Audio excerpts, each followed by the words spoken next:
말년이 불행하다라면 크게 두 가지가 있습니다. 첫 번째는 건강이겠죠. 두 번째는 사람 관계입니다. 여전히 계속 반복하지만 눈빛 그리고 기색 요거는 아주 기본적으로 보셔야 돼요. 뭐니 뭐니 해도 눈빛이에요. 제가 분명히 아주 확신하게 말씀드릴 수 있는 게 뭐냐면요. 안녕하세요. 종로에서 태율관상 역학원을 운영하고 있는 이도규 원장입니다. 만나서 반갑습니다. 말년이 불행하다라면 크게 두 가지가 있습니다. 첫 번째는 건강이겠죠. 그리고 두 번째는 사람 관계입니다. 말년이 좋다라는 것은요, 나를 따르는 사람, 나랑 공유할 사람들이, 남아있는 사람들이 행복해요. 말년에 뭐가 있겠어요? 그리고 또 건강을 어느 정도 지키면 말년이 제일 행복할 거라고 생각이 듭니다. 그래서 두 가지를 저는 봅니다. 그 공통적으로 우리 말년이라고 얘기하면은 상정, 중정, 하정을 얘기해요. 삼정 이론인데 이 하정에 해당되는 것이 말년 분야예요. 인중, 입, 이 하관의 구조가 깨끗하고 틀어지지 않고 잘 보존이 되어 있는 사람들은 말년이 괜찮다고 하죠. 물론 그 전에 조건은 기색입니다. 얼굴의 빛이 우리가 이제 한 70대가 넘어가면 오간을 보지 않아요. 뭐 코가 어떠니 이 얘기 안 합니다. 무조건 기색만 얘기해요. 그리고 눈빛이 어떠냐, 살아있냐, 아니냐. 우리 전 시간에도 얘기해 드렸지만 그 두 가지만 봅니다. 이 하관이 틀어지지 않고 입술이 삐뚤어지지 않고 한다면 그런 사람들은 아무래도 말년의 운기가 좀 좋죠. 반대로 뭐 입이 틀어졌다거나 여기 홀쭉하게 변해져 있거나 이런 분들은 아무래도 불리하겠죠. 그런 분들은 이 틀어진 것들을 바로 잡고 기색이 좀 어두운 것들을 건강하게 운동을 하신다거나 좋은 음식을 먹는다거나 하셔서 기색을 좀 밝게 해주시는 게 좀 중요하죠. 인당. 이걸 명궁이라고도 하고요. 그 밑에 지략궁이라고 해서 건강을 보는 자리이기도 합니다. 그래서 전체적으로 이 자리를 보시는 게 좋은데요. 건강이 안 좋거나 운이 안 좋으려면 이 부분이 지저분해져요. 그리고 색깔이 검해집니다. 그리고 귀는 이제 근원, 근본, 그 사람의 근기를 보는 자리라서 외곽이 시커먼 것도 어두워지는 것도 좀 문제가 있어요. 그래서 건강을 볼 때는 항상 여기랑 외곽을 먼저 봐요. 자녀운은 남녀공이 와잠이라고 해서 누당이라고 해요. 이 자리를 보거든요. 거기에 이제 별명이 세 개가 있습니다. 남녀궁, 애정궁, 자녀궁. 이렇게 세 가지 별명이 있는데 이치예요. 남녀가 애정을 쌓으면 자녀를 낳겠죠. 그래서 여기에 이제 세 가지 별명이 있습니다. 그래서 이 자리가 깨끗하고 통통하고 빛이 나면 자녀운이 좋다고 하죠. 그런데 자녀를 낳았어요. 남은 여기만 보는 게 아니라 하관도 봐요. 하관도 봅니다. 하관을 본다는 이유는 뭐냐면 여기가 부화궁이거든요. 부화궁이라는 게 가정 내에선 자녀겠죠. 가정에 있는 자녀들이 별 탈 없이 잘 지내면 이 부분이 통실하니 빛깔도 좋겠죠.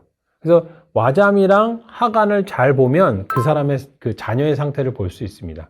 근데 인중을 보는 경우도 있거든요. 근데 인중은 뭘 보냐면 자녀의 현재 상태를 보기도 하지만 자녀가 생기는 과정에서의 과정은 인중을 좀 많이 참고하는 편입니다. 왜냐하면 여기가 생식기 분야를 상징하는 곳이기 때문에 아무래도 부모가 건강하고 튼튼할 때 아이를 낳는 거랑 힘들고 나이 들어서 낳는 거랑 태어난 아이의 건강 상태는 다를 수밖에 없거든요. 그래서 인중을 우리 아이를 생산하는 과정에서는 인중을 좀 참고하는 편이고요. 낳은 상태에서는 와잠이랑 하관을 주로 많이 보는 편입니다. 그럼 말년에 자식이 속 썩이는 경우 있잖아요. 그런 경우는 방금 말씀해주신 부화궁에서 좀 티가 나나요? 일단 와잠에서 티가 나고요. 그 다음에 이제 말씀하신 대로 부화궁에서도 당연히 티가 나죠. 저희가 어느 정도 해석은 다른 부위를 보고 해석할 수는 있지만 그냥 일반적으로 보실 때는 두 군데가 거의 안 좋아질 가능성이 되게 높습니다. 무조건 재물궁은 제가 여러 차례 말씀드렸지만 코입니다. 코의 변화가 어떻게 되냐면 틀어지느냐, 뭐 어떤 뽀러지가 나느냐, 상처가 나느냐, 아니면 이게 코가 마르는 경우도 있어요. 살 어느 정도 있었는데 뾰족하게 마르는 경우도 있거든요. 뭐 흔한 경우는 아니지만 그런 경우는 무조건 돈에 문제가 생긴다라고 봐야죠. 그 다음에 돈을 중심으로 봐야 될 곳은 굉장히 많아요. 여러 곳. 뭐 제가 누누이 말하는데 눈빛이 별로야. 그럼 의욕이 없는 거거든요. 그럼 이 재물이 다 흩어지겠죠. 뭐 이런 것도 보긴 해야 되지만 첫 번째는 무조건 코의 상태를 봐야 된다라고 보죠. 이 사람의 말년관상을 어떻게 해석하시는지 좀 궁금한데요. 그 말년이 안 좋으신 분 사진을 가져오신 것 같은데, 일단은 이제 가장 이분이 이제 연세가 어떻게 되는지는 모르겠지만 일단 눈이요, 눈이 많이 그 탁하죠. 눈빛이 탁하고 삼각눈이에요. 삼각눈이라는 건 이제 이쪽에, 이런 분들은 기본적으로 다른 데를 안 봐도 지금 현재 상태가 안 좋습니다. 무조건. 네, 안 좋기 때문에 말년이고 뭐고 지금 상태가 안 좋다고 진단할 수밖에 없고요. 그리고 입꼬리가 살짝 내려오죠. 요것이 생긴다고 무조건 안 좋은 건 아닌데, 입꼬리 자체, 입의 형태에 힘이 없어요. 말년은 요 부분이라고 말씀을 드렸어요. 이런 것도 지적할 수 있고요. 그리고 자녀궁이나 와잠의 큰 문제는 요 정도 나이에는 여기 두툼해지고 어느 정도 주름이 잡히는 건 맞기 때문에 그걸 이렇게 나쁘게 볼 수는 없지만, 주변에 지저분한 것들이 눈가에 되게 많아요. 이건 주변 사람들의 문제라고도 보거든요. 그래서 요 경우는 아마 말년운이 안 좋으신 분은 아예 샘플로 가져오신 것 같은데, 그러니까 눈하고 입의 모양, 그 다음에 눈 주변의 지저분함, 요걸로 이분이 현재 상태는 좀 안 좋겠구나 라고 볼 수 있어요. 이분은 아까 말씀해주신 건강운, 자녀운, 재물운 중에 뭐가 제일 안 좋으신 분일까요? 현재 무조건 재물. 재물. 네, 재물 쪽에. 근데 요즘 시대는요, 재물이 안 좋으면 주변 사람의 관계, 가족과의 관계에 문제가 발생이 되더라고요. 그래서 현재는 가장 큰 것은 금전적인 문제가 잘 돌아가지 않으실 것 같다. 그게 이제 첫 번째로 제가 지적할 수 있는 부분인 것 같아요. 그러면 저희가 두 번째도 좀 예시 이미지를 만들어 봤어요. 네네네. 이분 같은 경우는 어디가 제일 안 좋을까요? 뭐 비슷한 경우인데, 이분 같은 건 와점이 막 무너졌죠. 주름도 잔주름도 많고, 이런 분들은 굉장히 고생하는 상이세요. 고생을 이미 많이 했고, 흔히 말하면 노점상 같은 거 있죠. 그런 분들이 이런 상이 많이 있으신데, 그러면 뭐겠어요? 자녀에 대한 거. 그리고 자녀기도 하지만 내가 지금 지켜야 되는 자리의 문제. 예, 그런 것도 굉장히 있고요. 가장 큰 건 이분은 무조건 건강이 안 좋습니다. 여기 우리 입술, 윗입술에 대한 굵은 선이 있고, 가운데 선이 있기 때문에 자궁에 대한 거. 그리고 이 눈 밑이 되게 시커마시거든요. 이미 근원적인 우리 에너지 자체의 소진으로 보여져요. 그래서 굉장히 힘든, 육체적으로도 자녀, 그러니까 집안 문제죠. 이런 두 가지의 문제가 발생되고 있다라고 보여주는 상입니다. 그러면 다음 예시 사진은 세 번째 분이신데요. 이분 같은 경우는 어디가 제일 안 좋을까요? 사실 이분은 그렇게 안 좋다라고 말하기가 좀 어려워요. 어떻게 보면 좀 평범한 분일까요? 예. 어떻게 보면 이 나이에 어느 정도 갖춰진 모습이시고요. 도리어 이분은 굉장히 강단 있어 보입니다. 귀도 굉장히 살아 있으시고, 그래서 뭐 농사를 짓던, 아니면 무슨 뭐 상업을 하시던, 무슨 일을 하던 자기 일에 불만이 없고 나름대로 자기 자리를 지키는 데 힘 있는 분이라고 보여지고요.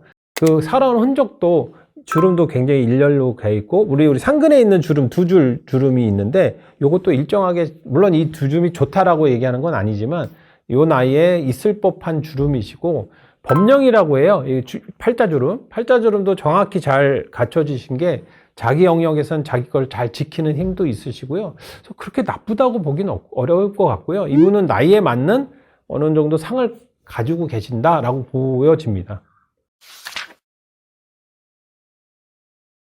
옛날이랑 지금이랑 노인의 기준치가 많이 바뀌었잖아요. 그렇죠. 예. 그래서 저도 이걸 많이 고민하고 있는 중이기도 하고요. 일단은 고전에 우리 이론상에 나온 거는 51살부터 관상은 말년이라고 보여져요. 근데 이제 뭐 수명도 길어지고 사회 활동 면이 있어서 이걸 어떻게 봐야하는 고민은 있어요. 그렇지만 요즘 시대에 변동하고 우리가 고민해야 할 부분이긴 하지만, 우리가 상징적으로 51살부터는 갈무리하고 마무리해야 될 시간은 맞는 것 같습니다. 그래서 그때부터 뭔가 새로운 일을 하고 막 추진하고 하는 게는 좀 마땅치 않다라고 저희는 보는 편이죠. 우리 유형으로는 목형이라고 있어요. 삼각형, 역삼각형이죠. 역삼각형의 모양인 게 목형인인데, 목형인은 당연히 이마가 좋고 또 중종의 기운이 목형 중에서 좋은 사람이 있을 테니까요. 그런 분들은 굉장히 좋겠죠. 말씀하신 것처럼. 근데 여기가 뾰족하기 때문에 급속도로 그 후반으로 갈수록 기운이 빠지는 거예요. 그러면 그런 분들 조기 은퇴도 많으실 거고, 욕심이 점점 없어지고, 난 이 정도로 만족해 하고 끝내는 경우가 목형인들이 주로 그렇고요. 목형이 아니더라도 하관이 불리한 사람들이 있어요. 그런 사람들은 아무래도 말년이 좀 안 좋겠죠. 좀 자기가 지켜오고 자기가 꾸준히 쌓아오는 명성들이 한순간에 무너질 수도 있고요.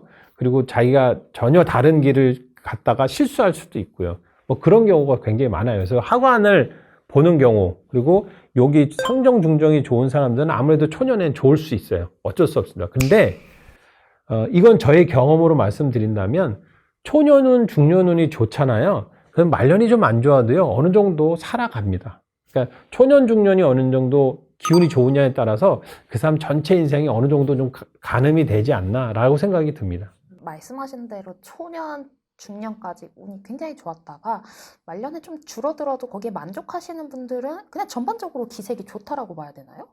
그렇죠. 그러나 초년, 중년이 좋은 사람이 말년이 안 좋잖아요. 그럼 굉장히 불행해요.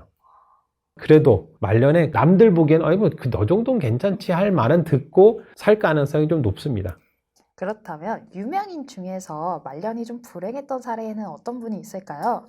예전 고전에 있는 그 중국의 예인데, 등통이라는 분, 양무제라는 분, 주화부라는 분들이 있어요.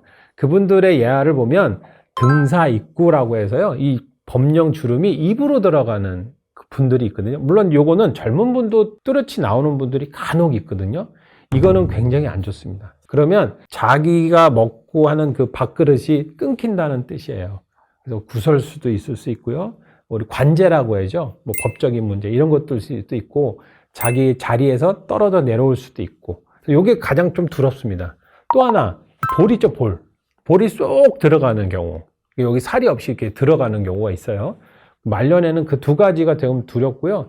여전히 계속 반복하지만 눈빛, 그리고 기색, 요거는 아주 기본적으로 보셔야 돼요. 여러분들이 뭐 보실 수 없다면 저를 찾아오셔도 되고요. 어쨌든 그런 구조가 뭐 마르거나 삐뚤어지거나 할 때 좀 두렵습니다. 저희가 말씀해 주신 분 중에서 등통의 이제 초상화로 알려진 그림을 네, 가지고 네, 왔는데요. 여기서 그럼 말씀하신 부분 중 어떤 거를 보면 될까요? 이 초상화는 완전 명철하고 되게 고관대작의 전형적인 상이라서 좋은 거밖에 얘기할 수는 없고요. 이 주름이 이렇게 들어오게 된다. 그래서 저 사람은 곧 몇 달 안에 문제가 있겠구나라고 얘기한 일화가 있어요. 그래서 이 초상화에서는 그게 보이진 않네요. 이 초상화에서도 그러면은 그런 그쵸, 부분 좀 그쵸. 생략이 예, 예, 되었을까요? 이마는 그렇게 뭐 높다라고 볼 수는 없어도 되게 장수강 같은 상이에요. 눈썹도 되게 강하고, 귀도 아주 좋고요. 아래 이 하관이라고 하죠. 이것도 이 정도면 뭐 부하를 거느릴 수 있는, 귀를 봐도 덕이 있으니까 부하들이 따르는 상인데, 등사입구가 됐으면 그때 당시에 사건이 벌어져요. 자기의 아주 치명적인 사건이 벌어져서 뭔가 문제가 발생되는 그런 것이 등사입구입니다. 등사문, 등사입구. 세월의 흔적, 이게 대표적인 게 주름이에요. 잔주름도 있을 수 있고 막 그래요. 그래서 얼굴에 주름이 생기는 건 너무 자연스러운 일입니다. 그거는 나이가 들면 어쩔 수 없죠. 그걸 요즘은 역행하려고 막 시술을 하시는데, 어쨌든 주름에서 제일 안 좋은 게 잔주름이에요. 찌글찌글하게 나오는. 우리가 고생하면 이렇게 되잖아요. 인상이 이렇게 쓰게 되잖아요. 그래서 이런 인상들을 쓰다 보면 잔주름이 생기거든요. 고뇌의 주름이라고도 얘기해요. 특히 눈 밑에 주름도 잔주름 같은 건 다 안 좋게 해석하기 때문에요. 나이가 들어서 조심해야 될 건 잔주름. 근데 그거는 사람 흔적에 의해서 나타나는 거기 때문에 평상시 본인이 어떤 표정을 짓고 어떤 일을 하고 어떤 행위를 하느냐에 따라 주름이 결정된다고 보시면 됩니다. 아까 말씀해주신 등사문 같은 경우도 나이가 들수록 또 변하게 되는 관상 요소 중 하나일까요? 이 등사문은 사실 엄청나게 그거를 관찰하고 그거를 제가 데이터화 하지는 못했지만, 등사문은 좀 다른 것 같아요. 그러니까 나이가 젊어서도 생기는 경우도 있고요. 나이가 들어도 안 생기는 사람들은 안 생겨요. 근데 꼭 문제가 되거나 그걸로 해서 큰 문제가 될 만한 경우에는 생기더라고요. 이게 어떤 개연성이나 이런 것들은 아직까지 저는 찾지는 못하긴 했습니다. 그래서 등사문이나 등사입구 같은 경우에는 뭔가 특수한 케이스가 아닌가라는 생각을 좀 하고 있습니다. 우리가 이제 아까도 예화 사진을 말씀드릴 때 삼각눈 제가 얘기했어요. 안검하수라 그러죠. 만약에 의욕이 없거나 좀 처져 있는 사람은 더 많이 처질 것이고요. 생기 있고 뭐 희망찬 사람들은 그걸 좀 이겨낼 수 있겠죠. 그래서 이런 근육들이 처지는 거, 그런 거는 대체로 좀 안 좋습니다. 그래서 우리가 이 호위 부분이라고 해서 볼 옆에 있는 관상 전문 부위가 있는데 이 부분이 이렇게 내려오는 경우가 있어요. 이런 것도 좀 안 좋거든요. 그래서 이 주름이 어쩔 수 없이 나이가 들어서 처지는 건 맞지만 그걸 최대한 내가 주름과 함께 이 처지는 것들을 우리가 신경 써야 되지 않을까라는 생각이 듭니다. 뭐니 뭐니 해도 눈빛이에요. 제가 분명히 아주 확신하게 말씀드릴 수 있는 게 뭐냐면요. 가정이 행복하고 몸이 건강하고 이런 사람들이 얼굴이 어두울 수가 없어요. 주변 사람과의 관계, 내가 하고 있는 추진의 그 힘, 이런 분들이 있는 사람들은요, 깨끗할 수밖에 없어요. 그래서 여러분들이 항상 신경 써야 될 건 뭐냐면, 뭐 처짐, 이런 것도 다 좋지만, 눈의 힘, 내 의욕. 그래서 정말 내가 의지가 있고 생각이 있고 힘이 있으면요, 눈빛이 달라져요. 기색이 달라집니다. 그래서 우리가 나이 들수록 막 처지는 거 이런 얘기는 드렸지만, 이 두 가지가 더 강한, 관상학적으로 중요한 포인트라고 볼 수 있어요. 제가 정말 많이 예화를 드리는 분이 이제 미즈노 남보쿠라는 분이거든요. 그분의 일화를 한번 여러분들이 검색해 보시면 나올 텐데요. 절제의 삶이 너무 중요합니다. 절제하고, 이건 나의 욕심이다 하는 건 과감하게 내버리고, 우리가 손을 놓는다는 거, 어떤 물질을 놓고 마음을 놓는다는 게 정말 자유롭거든요. 그런 삶을 잘 정리하시면서 사는 것이 내 얼굴의 변화가 바로 직결된다라고 보시면 되고요. 또 항상 사람 관계를 제가 너무 중요시 여기거든요. 내 와이프, 내 자녀들, 그리고 내 친구들, 그런 사람과의 교류 정말 즐겁고 하면요, 얼굴이 웃음꽃이 떠날 리가 없겠죠. 그럼 당연히 눈빛, 기색이 좋을 수밖에 없습니다. 그래서 여러분들 항상 내 욕심이 너무 과하지 않으냐. 60, 70이 됐는데도 막 재산을 증식하려고 하고 나누는 것도 없고, 이런 것들은 반드시 얼굴에 드러나게 돼 있어요. 그래서 우리 남복구 선생님처럼 내 것을 좀 내려놓고 절제하는 삶을 가지고 또 주변 사람의 관계를 잘 가지시면, 내가 좀 노후에 어떤 상으로 좀 부족하고 사주에도 부족해도 충분히 다 커버할 수 있지 않을까 싶습니다. 이제 관상에서 이제 제가 계속 눈에 익는 건 습관이라고 말씀드렸는데요. 불만 갖는 거 있죠. 불만 가면 입꼬리가 떨어져요. 그러니까 예를 들어서, 그리고 막 자기 성이 안 차는 것들 있을 수 있잖아요. 그거를, 성이 안 차도 좀 받아들이는 분도 있지만 못 받아들이는 분도 있거든요. 그럼 다 입꼬리가 떨어져요. 입꼬리뿐만 아니라 눈꼬리도 떨어지거든요. 그러면 말년운을 계속 안 좋게 가속시킬 수밖에 없어요. 스마일. 나는 행복하다. 그래, 그럴 수 있지, 그래, 내 용납할게, 라는 마음으로 하시면 이 꼬리가 떨어지지 않아요. 그리고 의료적인 거고, 우리 해부학적인 얘기일 수도 있는데, 안면신경, 그리고 턱관절, 이게 이렇게 틀어질 수 있거든요. 이건 생활 습관이 있어요. 너무 고정된 생활 습관, 한쪽으로 잔대거나, 턱을 개거나, 너무 고정된 습관으로만 고집하면 하관이 좀 별로 안 좋아요. 그럼 말년이 안 좋겠죠. 그래서 습관적인 것도 그렇고, 자족하는 그런 마음을 잘 기르시면 요 하관은 잘 보존하실 수 있으니까 그 두 가지 기억하시면 좋을 것 같습니다. 혹시 메이크업 같은 걸로 약간 조금 화사하게 하거나 살짝 시술 같은 걸 받는 것도 도움이 될까요? 1차적으로는 내 노력으로 개선하시는 게 으뜸입니다. 그건 그 무엇과도 바꿀 수는 없어요. 그런데 그게 좀 부족해서 내가 좀 빨리 불안한 마음에 하고 싶어요. 그러면 해도 돼요. 시술이나 이런 거 저는 추천해 드립니다. 그러나 과하게 하는 거 있잖아요. 나이에 맞지 않게 과하게 하는 거. 화장도 마찬가지예요. 그거는 더 흉입니다. 그러니까 내 균형에 깨질 만큼의 과한 거는 무조건 안 좋아요. 그러니까 그거는 누구보다도 본인들이 더 잘하실 거고요. 하나하나 계속 하다 보면 욕심이 생겨서 이것도 하고 저것도 하게 돼요. 그것도 과한 거예요. 그 다음에 항상 그 뒤에는 그거를 유지할 수 있는 노력을 하셔야 된다. 이게 이제 제가 조언 드릴 수 있는 부분입니다. 저도 굉장히 노력하려고 그래요. 뭔 얘기냐면 제 스승님이 항상 하는 게 인생은 정치다 라고 주장하세요. 제가 조금 부족하고 제가 조금 못하는 것들을 좀 하실 필요가 있어요. 그래서 내가 아까도 얘기했지만 너무 고집스럽게 한 가지만 고집하다 보면 갇혀 있거든요. 주변 사람과의 관계를 정말 잘 돌아보시고 그분들과의 즐거운 삶을 사신다면요, 저는 말년은 끄떡없다라고 보여져요. 내가 내려놔야 될 건 내려놓고, 또 내가 좀 낯간지럽고 좀 그래도 좀 해야 될 것들은 하고, 그렇게 사시면요 말년은 최고가 되지 않을까 싶습니다.